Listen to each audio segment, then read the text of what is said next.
2015 жыл. 61 жастағы Мари Черути есімді әйел Хьюстондағы өзінің кішігірім үйінде өмір сүріп жүреді. Соңғы жылдары ол мүлде өзгеріп, адамдармен байланысы барған сайын нашарлай берді. Ешкіммен сөйлеспей, нағыз үй күшікке айналып алды. Соның әсерінен бе денсаулығы да нашарлап, қолы әрдайым дірілдейтін болыпты. Және оны көрген білген таныс тамырлары Мариді суицидке бейім екенін айтты. Алайда бұл аты жаман нәрсеге бармауға оған үй жануарлары көмектесті. Мари мысықтарды өте қатты жақсы көретін. Үйінде түрлі пародалы мысықтарды бағып қағып, психологиялық зардаптың алдын алуға тырысты. 2015 жылдың орта жақтарында кенеттен Мари Черути жоғалып кетті. Жора жолдас туған туыстары жоқ адамды кім іздесін? Тіпті полицияның өзі бұл іске алғашқыда немқұрайлы қарады. Көршілерінің айтуы бойынша, жоғалғаннан соң әйелдің көлігі бір жылдай қозғалыссыз тұрған. Google Street View сервисі ұсынған мына фотодан біз оның көлігі аула ішінде тұрғанын көре аламыз. Сол жазда ауладағы шөптер ұзын болып өсіп, пошталық жәшікте хаттар толып, үйдің бір терезесі сынып қалған. Сонымен қатар қақпа ашық, ал жерде қоқыс қаптап кеткен. Егерде осы жердің 2013-тегі нұсқасын қарасақ, аула іші біршама таза екеніне көз жеткіземіз. Ақырында полиция келіп, іштен Мари Черутиді іздеп, ештеңе таба алмайды. Мари Черутидің қаржылық проблемалары жыл өткен сайын шиеленісе түсті. Банк 2015 жылы ипотека төлемегеннен соң оның үйін тәркілейді.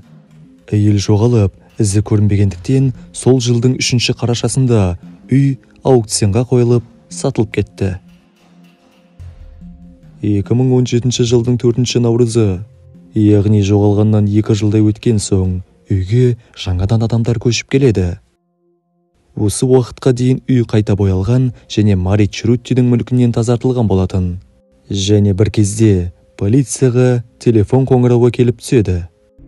What is your emergency? I just called to report this. I didn't know exactly how to do it, but I just moved into this house. I'm renting it. Just moved in a couple days ago, and I found between two of the walls, I found a human skeleton. So I didn't know exactly who to call. Okay.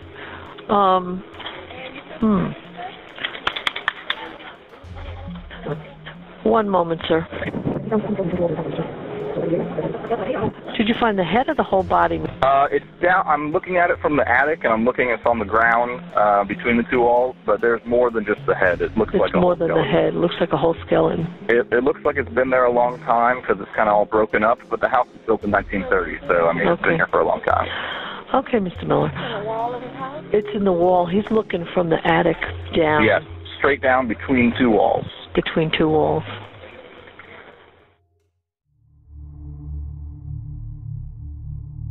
Қоңырау шалған адам полицияға үйдегі 2 қабырғаның арасынан адамның қалдықтарын тапқанын айтты.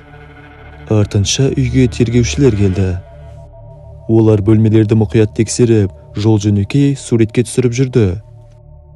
Үйде шатырға апаратын ағаш баспалдақ болды. Шатырдың еденінен олар бір тесік тапты. Ал тесіктен төмен қарай қараса, әлде бір адамдардың қалдықтары жатыр екен.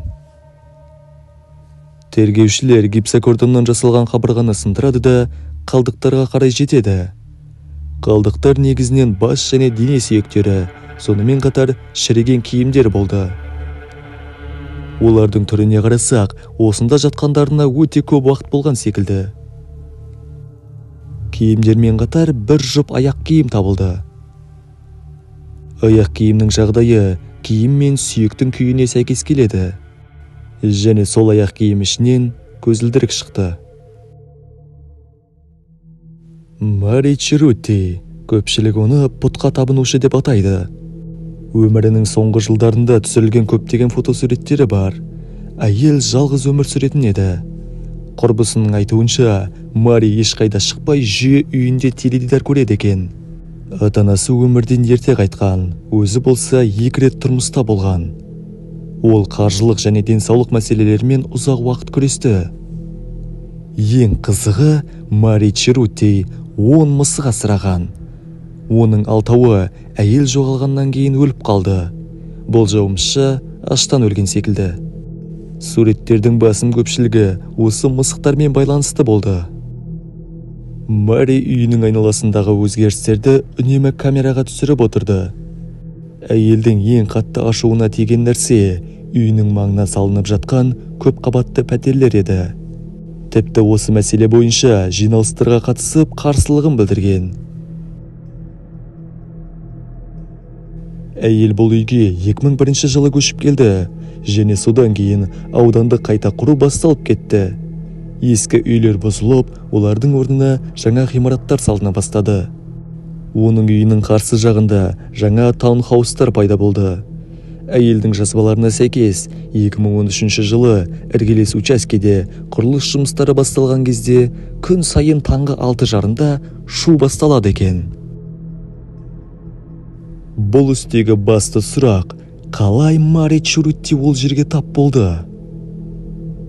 Оқиға орнына келген тергеушілер қылмыстық сценарийді көрсететін іздер жоқ екенін атап өтті. Тергеудің алғашқы нұсқасында былай көрсетілген. Мари алдымен баспалдақпен шатырға көтерілді, содан кейін едендегі ағаш еден сынып, егде жастағы әйел құлап түсті. Едендегі тесіктің ені 20 сантиметр ғана болды, және мұндай тесікке сыю қиын болар еді. Алайда ол жаққа түсетін басқа жер жоқ. Қарапайым тілмен айтқанда, жоғарғы қабаттың еденіндегі тесік арқылы құлау оның өлімінің жалғыз түсіндірмесі. Сонымен қатар, жақындары мен таныстарының айтуынша, Маридің дене бітімі әрқашан арық болғанын және қартайған сайын одан да көп салмақ тастаған. Қалдықтар табылған кеңістіктің биіктігі 260 сантиметр, ені 48 сантиметр және ұзындығы 175 сантиметр. Бұны тұзақ деп атар болсақ, теориялық тұрғыдан одан шығу мүмкіндігі бар болса да, оны егде жастағы және әлсіз әйел жасай алмайтыны сөзсіз. Қолда бар ақпаратқа сәйкес, сот медициналық сарапшы топ сол жақ жамбас сүйегінен индикативті деталь тапты. Ол әйел өлер алдында сынған. Есепте сипатталғандай, сынық гипссіз ақ жазылып кетеді, бірақ біраз уақыт ауруы мүмкін.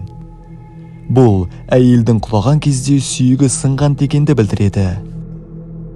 Мари Черути өлімінің соңғы уақыттары кезінде нені бастан өткергенін елестетудің өзі қорқынышты. Ол бұл тар қапаста бірнеше күн өткізгені сөзсіз. Оны ешкім естіген жоқ, жалғыз білген жан болса, иесінің баяу өлімін бақылап отырған мысықтары. Айта кету керек, жоғалғаннан кейін үйге келген полицейлер үйдің шатырын тексермеген. Үйден шыққан иісті олар мысықтардан шығып жатыр деп ойлаған болу керек. Алайда осы оқиғаның барлығында тағы бір даулы мәселе бар. Полицияның айтуынша, өлгеннен соң сүйектерді жануарлар жеген. Қандай жануар екені анық айтылмаған. Мүмкін қайтыс болғаннан кейін әйелді қазір тамақсыз қалған мысықтары жеген шығар. Бұл құбылыс өлімнен кейінгі жыртқыштық деп аталады. Диогена синдромы өлімнен кейін жануарлардың жыртқыштығымен белгілі байланысқа ие.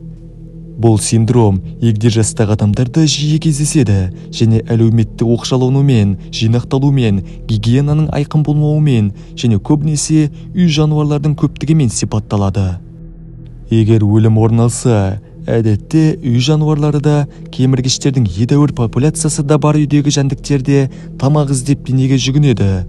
Алайда Мари Черутиге келетін болсақ, оның денесін осы аймақта болған егеу құйрықтар да жеген болуы мүмкін. Қазіргі кезде Мари Черутидің 610 нөмірлі үйі осылай көрінеді.